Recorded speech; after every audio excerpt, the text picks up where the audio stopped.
Hey guys, Aaron Kubitz, personal trainer, functional aesthetics CC, helping average guys perform better inside and outside the gym. So today this is going to be something outside the gym.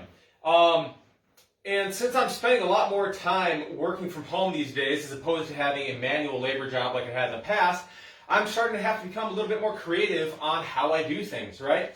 And so one thing that I noticed is when I'm spending a lot more time sitting behind a desk and working on things like that, there will be times, because I'm used to being up and moving for the majority of the day, that I will get antsy and that sometimes I'll have a hard time focusing for more than an hour or so at a time.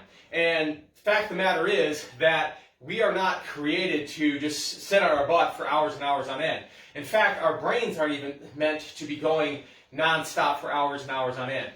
If you look at it from a scientific perspective, there's actually cycles that the brain goes in, about 90 minutes, right? So if you block off time, I think there was a couple of books, so there's, you have, one was called The Power of Full Engagement, and then there was another book, I can't remember the title of it, but talking about having your focus time or your zone time where you're in complete focus, right?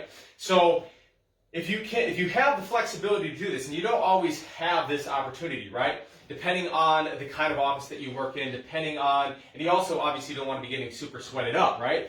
But it is good to get some form of movement in throughout the day. And when you do this movement, it doesn't have to be super heavy, super intense kind of stuff either.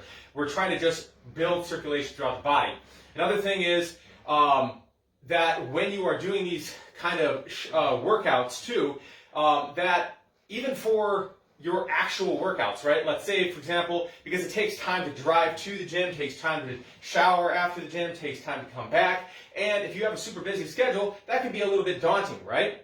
Now, if you're just want to do your workout from home, what I usually recommend for people that don't want to be competitive bodybuilders, don't want to be competitive powerlifters or football players, then you really don't need to have a full gym setup. Get a set of adjustable 50-pound dumbbells, have a pull-up bar, and maybe a set of parallettes. It's kind of like a calisthenics training tool. And then some resistance bands to work smaller muscle groups like a rotator cuff and side delts, things like that. Now, there's a lot of things you can do with the dumbbells, and what I'm going to demonstrate here is just something that I was doing today in between some work that I was working on. And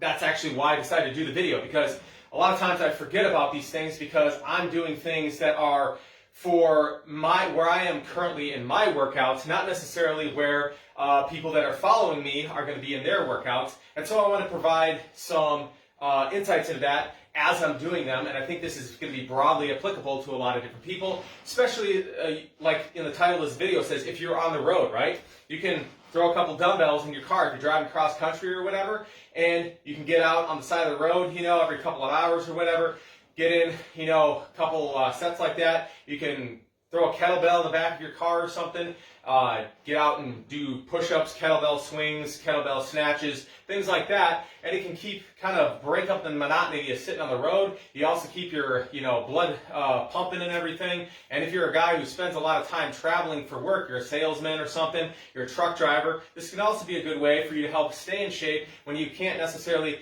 get to a gym on a regular basis. I remember there's a story about Arnold Schwarzenegger, right? He said that when he transitioned from bodybuilding into being a businessman, right? He got into real estate and everything. And when he was transitioning from that, he said that he still made a commitment, regardless of what stage he was in his life, to always get a workout in. So usually he'd call ahead and he would schedule to get a day pass to go to whatever the gym was in the town that he would be doing business in. Well, on this particular day, he got to the town late at night, the gym was closed, he couldn't get into the gym, and so instead he just did push-ups in his room, jackknives, and then ran up and down the hotel stairs to get in a little bit of cardiovascular exercise. So if you're creative, you can really stay in shape regardless of what your circumstances are, and it just comes down to, again, like Arnold Schwarzenegger said, the body is important, but the mind is more important because it's what creates the vision of what the body ought to be, and then the will to then go in and create that thing, right? So where there's a will, there's a way. Today I'm going to give you a little bit of an idea of some things that you can potentially do with just a couple of dumbbells.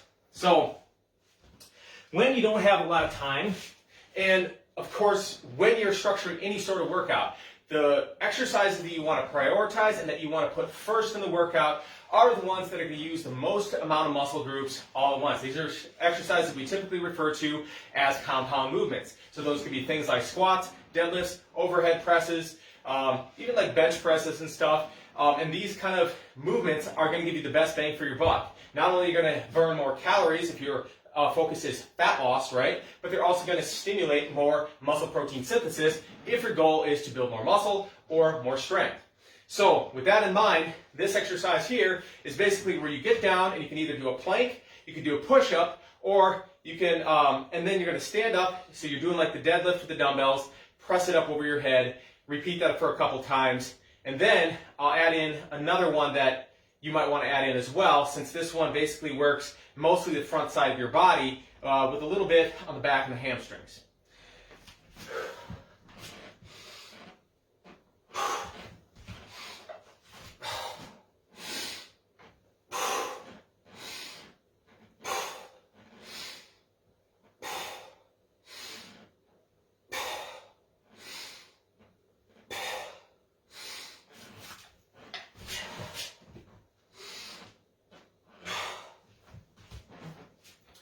Now, this right here is something that you would call a dumbbell complex.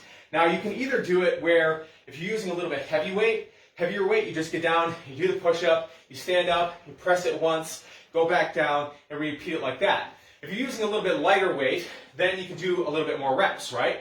Obviously, when you start out, you're going to have way more energy than you are towards the end of the set. So what you want to do is start out with doing those dumbbells, go 7 to 10 reps on the first one, right? So pick a weight that you can do about 10 reps, maybe 1 to 2 reps shy of failure on for that first round. The next round, you're going to obviously not have as much energy, so you try to do maybe 7 or 8 reps on that next round, right? Always going within 1 to 2 reps shy of absolute failure, where you literally fail trying to lift that weight up. And when you get down to the end, you go take it all the way down to 1, right? Now, after you've done that, for example, if you're doing this particular exercise, the next thing I would do is do a dumbbell row to finish it off. Maybe do some dumbbell curls, take some more weight off if you really want to get the full perspective. Now, if you're just trying to break up your day, it'd be good enough. Just do push up, stand up, press it overhead, and repeat that cycle a couple times. Obviously, you're not trying to get up a big sweat, but you're trying to get a little bit of blood flow to your brain. It's going to help your brain perform better. You're going to be more creative. You're going to get more done in your workday.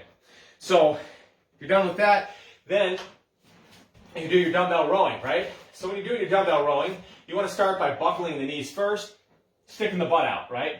So the knees buckle a little bit, stick the butt out. The reason you're doing that, you want to brace your spine, right? You don't want to be rounded over like this. You want to get that weight directed back into the hips, and then you want to get your body down as close as you can, or your torso down as close as you can to parallel. When you're lifting the weights up, instead of using the biceps to draw it up, think that the biceps are just kind of along for the ride.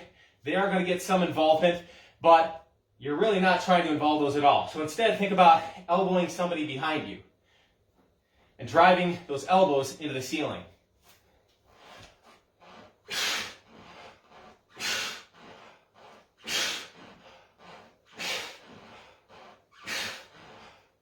Just like that. Now, since, like I said, you're going to be using your biceps to a certain degree when you're doing the rowing movement, a good thing to finish that whole series off with would then to be do some biceps curls. You can either do them bilaterally on both sides, or you can alternate back and forth like this. And then, if you really want to finish off the isolation work, you can do the same thing for the triceps. Get a little bit of isolated triceps work. When you're doing your overhead press, when you're doing your push-ups, both of those are working your triceps, but you're also working your chest, you're also working your shoulders, you're also working your core muscles when you're doing a push-up as well. So obviously that's going to allow you to use more weight. Now when you're more fatigued, if you want to add more volume, i.e. more sets and reps into the total workout, then you add in those isolation movements at the end, which would be the biceps curls and the tricep extensions. All right, guys, hopefully that helps. Give you a few ideas of what you can do with very minimal equipment, wherever you are, and with whatever time you happen to have. It's pretty short, pretty sweet. You can get probably a couple of rounds of this in 10 minutes or less, and it's going to be way better than doing nothing. You always have at least 10 minutes in a day that you can devote to some kind of a workout. All right, guys, if you liked the video, hit that like button. We'll see you all next time for more health and fitness information.